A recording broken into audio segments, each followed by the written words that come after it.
আমৃত্যু ভালোবাসি তোকে লেখনীতে সালমা চৌধুরী। পর্ব ৩২-এর শেষাংশ। আবির মেঘের দিকে তাকিয়ে কিছু না বলে শুধু মুচকি হাসল। মেঘ আবিরের দিকে একবার দেখছে, আবার জান্নাত আপুর দিকে। উত্তেজিত কণ্ঠে পুনরায় শুধালো, সত্যি কি জান্নাত আপুর বিয়ে? আবির স্বাভাবিক কণ্ঠে উত্তর দিল, হ্যাঁ। মেঘ আনমনে বলল। হঠাৎ আবির হাসি মুখে জবাব দিল, হঠাৎ না, বিয়ে কয়েকদিন আগে থেকেই ঠিক ছিল। মেঘ আশ্চর্য নয়নে তাকিয়ে আছে। এতদিন জান্নাত আপুকে নিয়ে কতই না সন্দেহ করল, কত উল্টাপাল্টা কথা ভাবল। হাজার চেষ্টা করে এত মাস আবির ভাইয়ের প্রতি নিজের অপ্রকাশিত ভালোবাসা মনের ভেতর চাপা দিয়ে রেখেছিল শুধু জান্নাত আপুর জন্য। আবির ভাইয়ের সঙ্গে জান্নাত আপুকে জড়িয়ে কত বাজে চিন্তাই না করে এসেছে, এমনকি তাদের বিয়ে পর্যন্ত ভেবে নিয়েছিল। অথচ কি হলো, জান্নাত আপুর বিয়ে হচ্ছে, তাও অন্য কারো সঙ্গে। এই ঘটনা স্বাভাবিকভাবে মেনে নেয়া অষ্টাদশীর পক্ষে অসম্ভব। হাবিজাবি ভাবতে ভাবতে মেঘের হঠাৎ মনে হলো পুরনো সেই কথাটা। আবির ভাইকে জিজ্ঞেস করেছিল, আপনি কি জান্নাত আপুকে ভালোবাসেন? তৎক্ষণাৎ আবিরের দেয়া থাপ্পড়টা মনে পড়তেই মেঘ কিছুটা কেঁপে উঠল। মনে মনে ভাবছে, আবির ভাইয়ের সাথে যখন আপুর কিছু ছিলই না, তাহলে এতদিন এটা ক্লিয়ার করে বলেনি কেন আমায়? অবশ্য বলবেনই বা কেন, উনি কি আমার অনুভূতি বুঝেন? থাপ্পড় না দিয়ে সেদিন এটাও বলতে পারতেন আপুর জীবনে কেউ আছে বা আপুর বিয়ে ঠিক।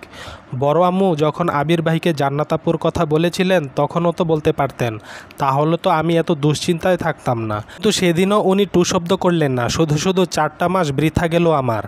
না মেডিকেলে চান্স পেলাম, আর না আবির ভাইকে পেলাম। আবিরের দিকে একবার দেখলো, তারপর মন খারাপ করে মেঘ বলল, আপুর যে বিয়ে ঠিক, এটা কি আপনি এতদিন বলেননি কেন? আবির ঠোঁট বেঁকিয়ে হাসলো, তারপর গম্ভীর কণ্ঠে বলল, বললে আর কোথাও চান্স পাইতিস না। এমনিতেই তো বেশিরভাগ সময় ভিন গ্রহে বসবাস করিস। বললে যে কি হতো আল্লাহ ভালো জানেন। অকস্মাৎ কেউ একজন আবিরকে উদ্দেশ্য করে তপ্তস্বরে বলে উঠল, এতক্ষণে আসার সময় হয়েছে তোর? কখন আসতে বলেছিলাম তোকে? আবির সেদিকে তাকিয়ে সহজ কণ্ঠে বলল, তোর স্পেশাল গেস্টকে নিয়ে আসছি, একটু তো সময় লাগবেই। স্পেশাল গেস্টের কথা বলেছিস বলে বেঁচে গেলি। সহসা মেঘের উদ্দেশ্যে বলল, ওয়েলকাম ম্যাম।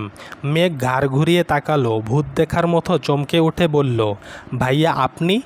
রাকিব সশব্দে হেসে উত্তর দিল, ইয়েস ম্যাম।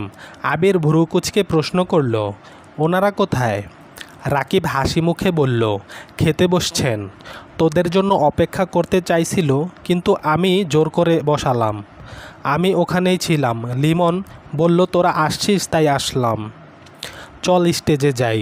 আবির ভারী কণ্ঠে বলল, আরে না, ওরা ছবি তুলছে, একটু সময় দেয়া দরকার, পরে যাবনে। মেঘের মাথায় কিছু ঢুকছে না। হচ্ছেটা কি? সে আশেপাশে তাকাচ্ছে, একবার স্টেজে দেখছে, আরেকবার দুই বন্ধুর কথোপকথন শুনছে। রাকিব আবিরের হাত ধরে উচ্চস্বরে বলল, কিসের পরে? আয় বলছি। এই কথা শুনে স্টেজ থেকে জান্নাত ঘাড় ঘুরিয়ে তাকালো। মেঘ আর আবিরকে দেখে হাসি মুখে ডাকলো, মেঘ এদিকে আসো। ভারী লেহেঙ্গা পরে হাঁটতে পারছে না, তাই মেঘকে ডাকছে। রাকিব টানছে। আবির যাচ্ছে না দেখে স্টেজ থেকে দুজনই এবার ডাক শুরু করেছে। জান্নাত বলে উঠল, ভাইয়া আপনি আসবেন নাকি আমাকেই আসতে হবে? এই মেঘ আসো। আবির, মেঘ আর রাকিব তিনজনই স্টেজে উঠল। মেঘ জান্নাত আপুর কাছে যেতেই আপু এগিয়ে এসে মেঘকে জড়িয়ে ধরে বলল, কেমন আছো আপু? মেঘ এখনও ঘোরের মধ্যেই আছে, হাসার চেষ্টা করছে কিন্তু হাসি আসছে না। জেনে বুঝে কত অবহেলা করেছে আপুকে, এটা ভেবেই মেঘের খারাপ লাগছে। আস্তে করে বলল, আলহামদুলিল্লাহ ভালো, আপনি কেমন আছেন? জান্নাত মিষ্টি করে উত্তর দিল, আলহামদুলিল্লাহ। তুমি একদিন আমার পছন্দের মানুষ সম্পর্কে জানতে চেয়েছিলে না? উনিই আমার সেই পছন্দের মানুষ। আলহামদুলিল্লাহ, ওনার সঙ্গেই আমার বিয়ে হচ্ছে। এদিকে আবির উঠতেই নতুন জামাই আবিরকে জড়িয়ে ধরে বলল, এত ভাব কিসের তোর? সকাল থেকে কম করে হলেও 100 বার কল দিয়েছি। তোর আমার সাথে আসার কথা ছিল, আর তুই এতক্ষণে আসলি? আবির কিছু বলার আগেই রাকিব বলে উঠল, তোমাদের আবেগ অনুভূতি পরে প্রকাশ করো, আগে আমি ওনার স্পেশাল গেস্টের সাথে পরিচয় করিয়ে দেই। মেঘের দিকে তাকিয়ে রাকিব হেসে বলল, ম্যাম এই হলো আমার একমাত্র বোন জান্নাতুল ফেরদাউস জান্নাত। আপনি তাকে খুব ভালোভাবেই চিনেন। আর উনি হলেন আশরাফুল ইসলাম আসিফ। মেঘের বিস্ময় যেন কমছেই না। রাকিব ভাইয়ের আপন বোন জান্নাত আপু, অথচ এতদিনে একটাবার কেউ বলেওনি। এ কোন দুনিয়ায় আছে সে? আশরাফুল ইসলাম আসিফ মেঘের দিকে চেয়ে হালকা করে হেসে বলল, কেমন আছেন মিস মাহাদিবা খান? নিজের পুরো নাম শুনে মেঘ অবাক চোখে তাকিয়ে আছে আসিফের পানে আর ভাবছে, আমার নাম উনি কিভাবে জানেন। আশরাফুল ইসলাম তখনও আবিরের কাঁধে হাত রেখেই দাঁড়িয়ে আছেন। কয়েক মুহূর্ত পর মেঘ ধীর কণ্ঠে বলল, আলহামদুলিল্লাহ ভালো, আপনি কেমন আছেন? আলহামদুলিল্লাহ ভালো, ধন্যবাদ আপু। মেঘ ভ্রুকুচকে প্রশ্ন করল, কেন? আশরাফুল ইসলাম স্বাভাবিক কণ্ঠে বললেন, আপনি চান্স পেয়েছেন বিধায় আজ আমি বিয়ে করতে আসতে পারছি। আপনি চান্স না পেলে আমার আর বিয়ে করা হতো না, তাই ধন্যবাদ দিচ্ছি। আপনার গিফটটা আমি পাঠিয়ে দিব। মেঘের মাথায় হাজারটা প্রশ্ন ঘুরঘুর করছে। হুট করে জান্নাত আপুর বিয়ে, আশরাফুল ইসলাম আসিফের বিয়ের সাথে মেঘের চান্স পাওয়ার সম্পর্ক। ওই ছেলের মেঘের পুরো নাম জানা, আবির ভাইয়ের প্রতি এমন আচরণ। মেঘ ভাবছে, উনিও কি তাহলে আবির ভাইয়ের বন্ধু? আশরাফুল ইসলাম আসিফ অকস্মাৎ আবিরের পেটে গুঁতা দিয়ে বললেন, কিরে বিয়ে কবে করছিস? আচমকা এমন প্রশ্নে আবির ভেবাচাকা খেল। তারপর ভাব নিয়ে বলল, তোমার জন্যই তো করতে পারছি না। আসিফ হুঙ্কার দিয়ে বলে উঠল, ফালতু কথা একদম বলবি না। আমার বিয়ে আটকে রেখে এখন আবার বলছিস আমার জন্য করতে পারছিস না? আজ তো বিয়ে করছি আমি, তাহলে তুই কাল কর বিয়ে, না হয় আজই কর। আবির মুখে গোমরা করে আস্তে করে বলল, যদি পারতাম এখনই করে ফেলতাম, তুমি তো সব কিছু জানোই। আসিফ হেসে প্রশ্ন করল, তাহলে আমার দোষ কেন দেশ? আবির উত্তর দিল, তোমার তো সুখের দিন, প্রিয়জনকে বিয়ে করে ফেলতেছ, আমার কি হবে? তোমার উপর দোষ দিয়েও যদি মনটাকে সান্ত্বনা দিতে পারি। তারপর আসিফ কানে কানে আবিরকে কী যেন বলল। আবির মেঘের দিকে একবার তাকালো। মেঘ নির্বোধের ন্যায় চেয়ে আছে। আশেপাশের ঘটনাগুলো অস্বাভাবিক লাগছে, তবুও স্বাভাবিকভাবে মেনে নেয়ার চেষ্টা করছে। রাকিব আবিরকে উদ্দেশ্য করে বলল, তানভীর কই রে? ফোন বন্ধ কেন ওর? তোরা দুই ভাই যা হইছস কি বলবো। আবির ভ্রুকুচকে উত্তর দিল, তানভীর মিটিংয়ে শেষ করে আসবে বলেছে। জান্নাত হাসি মুখে বলল, আবির ভাইয়া চলেন ছবি তুলি। জান্নাত আর আসিফ জোরাজোরি করে মেঘ আর আবিরকে মাঝখানে বসিয়ে ওরা পাশে বসেছে। আবির ভাইয়ের পাশে বসে ছবি তুলেছে, এটা ভাবতেই অষ্টাদশীর দেহে অন্যরকম শিহরণ জাগছে। বউয়ের আসনে বসে এক মুহূর্তের জন্য নিজেকে বউ ভেবে নিয়েছে। রাকিব গিয়ে বন্ধুদের ডেকে এনেছে। বন্ধুরা সবাই মিলে বেশ কিছু ছবি তুলে যে যার মতো কাজে চলে গেছে। আবির মেঘকে নিয়ে নিচে গিয়ে বসলো। স্টেজে নবদম্পতিরা কাপল পিক আর ভিডিও করায় ব্যস্ত। মেঘের হাতে জুস দিয়ে আবির মেঘের পাশে বসলো। মেঘ এক চুমুক জুস খেয়ে আবিরকে উদ্দেশ্য করে প্রশ্ন করলো, জান্নাত আপু রাকিব ভাইয়ার বোন এটা এতদিন বলেননি কেন? আপুর যে বিয়ে ঠিক এটা কেন বললেন না? আর আপুর হাজব্যান্ড কি আপনার বন্ধু?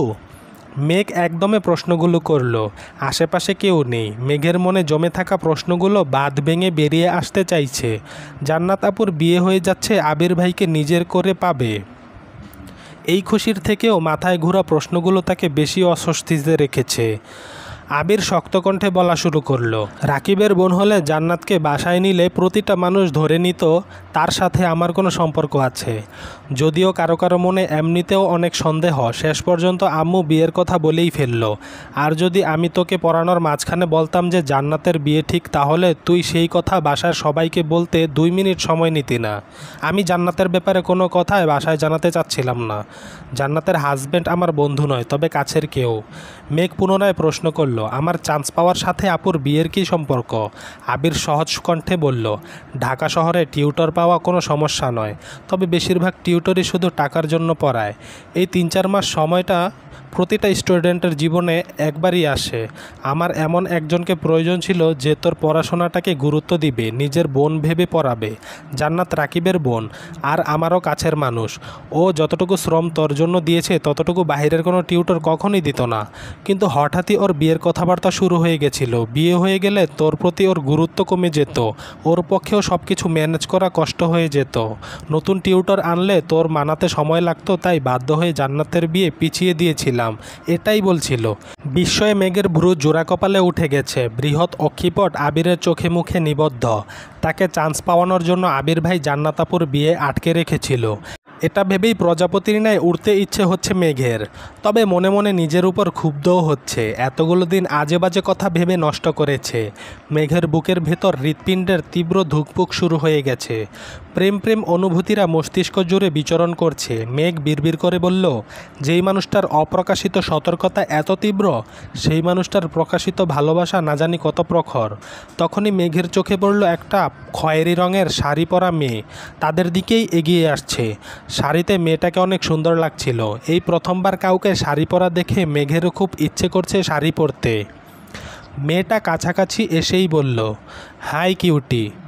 মেঘ আগে থেকেই মেয়েটাকে দেখছিল। মেয়েটার কথা শুনে এবার আবিরও তাকিয়েছে। মেঘ সঙ্গে সঙ্গে আবিরের দিকে তাকালো, বোঝার চেষ্টা করলো মেয়েটা আবিরের পরিচিত কি না।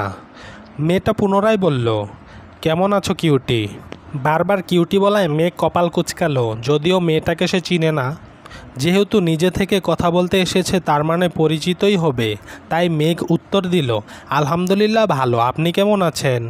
মেয়েটা মৃদু হেসে বলল, আলহামদুলিল্লাহ ভালো, তোমাকে সামনাসামনি দেখার খুব ইচ্ছে ছিল, অবশেষে তোমার দেখা পেলাম।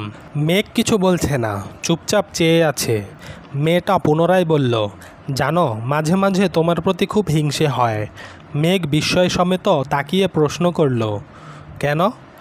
মেয়েটার সোজাসাপটা উত্তর, একটা মানুষ কতটা ভাগ্যবতী হতে পারে তা তোমার কথা না শুনলে জানতামই না।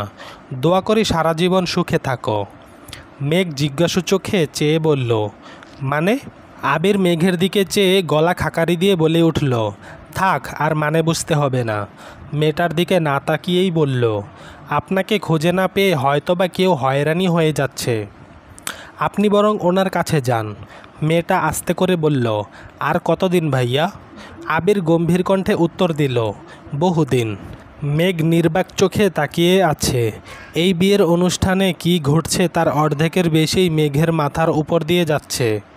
মেঘ আবিরকে প্রশ্ন করল, উনি কে। রিয়া, রাকিবের গার্লফ্রেন্ড। কি, রাকিব ভাইয়ার গার্লফ্রেন্ড।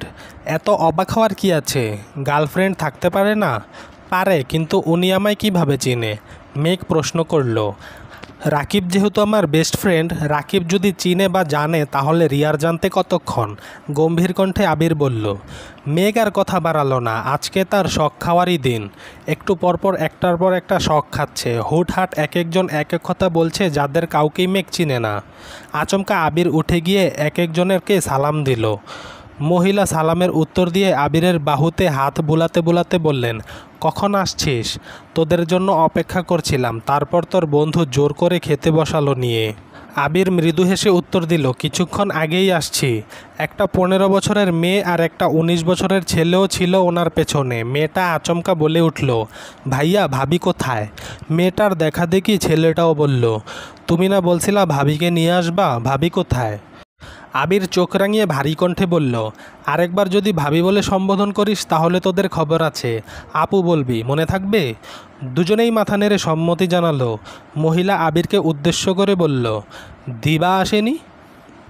আবির হ্যাঁ বলে পেছন দিকে তাকিয়ে হাত দিয়ে মেঘকে ইশারা করল। মেঘ উঠে ওনাদের কাছে যেতেই আবির বলল, এই যে তোমার মাহদিবা। মহিলা সহসা মেঘকে জড়িয়ে ধরে কান্না করে দিয়েছেন। হঠাৎ করে জড়িয়ে ধরায় মেঘ কিছুটা নড়ে উঠল।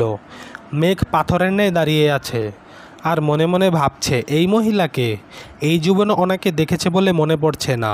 উনি জড়িয়ে ধরলেন কেন, আর কান্নাই বা কেন করছেন। একটু পর মেঘকে ছেড়ে মহিলা কান্নারত কণ্ঠে বললেন, মাশাল্লাহ অনেক বড় হয়ে গেছিস, দোয়া করি আরও বড় হ। মেয়েটা হাত বাড়িয়ে বলল, হাই আপু, আমি আইরিন। মেঘও স্বাভাবিক হয়ে হাত বাড়িয়ে হ্যান্ডশেক করে বলল, হ্যালো, আমি মেঘ। ছেলেটা বলে উঠল, হ্যাঁ আমরা জানি, তুমি মাহাদিবা খান মেঘ। বাই দ্য ওয়ে, আমি আরিফুল ইসলাম আরিফ। জামাইয়ের নামের সঙ্গে মিল আছে দেখে মেঘ ধরে নিল ওনারা জান্নাতপুর শাশুড়ি আর ননদ দেবর হবেন। কিন্তু আবির ভাইয়ের সাথে কী সম্পর্ক, আর মেঘকেই বা কীভাবে চিনে তা বুঝতে পারছে না। মহিলা পুনরায় প্রশ্ন করলেন, তানভীর আসেনি। আবির বলল। মেঘ আবারও অবাক হলো, তানভীর ভাইয়াকেও চিনেন, কিন্তু ওনারা কারা মুখের উপর জিজ্ঞেসও করতে পারছে না। তখনই মধ্যবয়স্ক একজন লোক আসছেন। আবির সালাম দিয়ে হ্যান্ডশেক করলো। মেঘকেও ওই লোকের সাথে পরিচয় করিয়ে দিয়েছে। তখনই রাকিব আর রাসেল ডাকতে আসছে। আবির ওনাদের বসিয়ে মেঘকে নিয়ে খেতে চলে গেছে। খেতে বসেও মেঘের মাথায় শুধু মহিলার কান্না ঘুরছে। মেঘ না বেড়ে আবিরকে প্রশ্ন করেই ফেলল, আন্টিটা কে ছিল, আর উনি আমায় দেখে কান্না কেন করেছিলেন? আবির দীর্ঘশ্বাস ছেড়ে বলল, আজ তোকে সবই বলবো, প্রোগ্রামটা শেষ করে বের হয়, ততটুকু সময় একটু ধৈর্য রাখ প্লিজ। আবির মেঘ খাওয়া শেষ করে। মেঘ আগে চলে আসছে। আবির রাকিবের সঙ্গে কী যেন কথা বলছিল। তখনই তানভীর আসছে। মেঘকে দেখেই প্রশ্ন করলো, খেয়েছিস? মেঘ মাথা নেড়ে হ্যাঁ বলল। তানভীর পুনরায় বলল, এই যে তোর জান্নাতাপুর বিয়ে হয়ে যাচ্ছে, এমনভাবে তোকে বিয়ে দিয়ে দিলে কেমন হবে? এই কথা শুনেই মেঘের অক্ষিপট ভিজে আসছে। জান্নাতাপুর বিয়ে হয়ে যাচ্ছে, রাকিব ভাইয়ার কতই না কষ্ট হচ্ছে, সারা জীবনের জন্য সবাইকে ছেড়ে চলে যাবে। আজকের পর থেকে তো ওনার বাড়িতেই উনি মেহমান হয়ে আসবেন। মেঘকে বিয়ে দিলে এভাবে বাড়ি ছেড়ে চলে যেতে হবে, এটা ভাবতেই কান্না পাচ্ছে মেঘের। বোনের কান্না দেখে তানভীর মেঘের মাথায় হাত বুলিয়ে হাসতে হাসতে বলল, দূর পাগলি, তোকে বিয়েই দিব না, আর দিলেও আমার বাড়িতেই রাখবো, চিন্তা করিস না।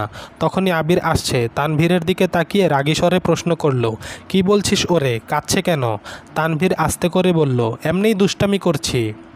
আবির রাগে কটমট করছে। মেঘের চোখ থেকে এক ফোঁটা পানি পড়লে আবিরের পায়ের রক্ত মাথায় উঠে যায়। মেঘকে কাঁদতে দেখলে আবিরের হৃদয় আঘাত লাগে। এমনিতেই মেঘ আবেগী হুটহাট কান্না করে, তার উপর কেউ ইচ্ছাকৃত কাঁদালে আবিরের খুব রাগ হয়। স্টেজ থেকে আরিফ ডাকছে। তানভীর চলে গেছে। আবির মেঘকে নিয়ে একটু পরে গেছে রাকিবের বাসার লোক, আসিফদের বাসার সকলে। আবির, মেঘ, তানভীর সবাইকে নিয়ে ছবি তুলেছে। ছবি তোলা শেষে তানভীর রয়ে গেছে। জান্নাতের বিয়ে উপলক্ষে আনা স্বর্ণের গলায় হারটা আবির মেঘকে দিয়েই দিয়েছে। তারপর সবার থেকে বিদায় নিয়ে বেরিয়ে পড়েছে। আসার সময়ও সেই মহিলা মেঘকে জড়িয়ে ধরে কান্না করেছেন।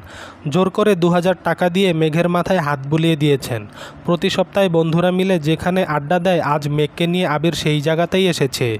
কিছুক্ষণ আগেই সন্ধে নেমেছে। দুটা চেয়ার সাইডে রেখে মেঘকে বসিয়ে দোকান থেকে একটা আইসক্রিম এনে মেঘকে দিল। মেঘ ধীরকণ্ঠে বলল, আবির আইসক্রিম খাবো না? আমাকে বলুন, উনি কে? আমাদের সাথে ওনার কি সম্পর্ক? আর উনি বারবার কাঁদছিলেন কেন? আবির ভারী কণ্ঠে বলল, বললাম তো সব বলবো, আগে তুই আইসক্রিমটা খা। মেঘ আইসক্রিম খাচ্ছে ঠিকই, কিন্তু তার পূর্ণ মনোযোগ আবির ভাইয়ের চোখে মুখে। মাথায় থাকা প্রশ্নের ভিড়ে আইসক্রিমটাও ঠিকমতো খেতে পারছে না। কিন্তু আবির ভাই সামনে বসে থাকতে বাধ্য হয়ে খেতে হচ্ছে। চলবে। গল্পটি ভালো লাগলে অবশ্যই লাইক ও মন্তব্য করে জানাতে ভুলবেন না। চ্যানেলটি সাবস্ক্রাইব করে পাশে থাকবেন। ধন্যবাদ।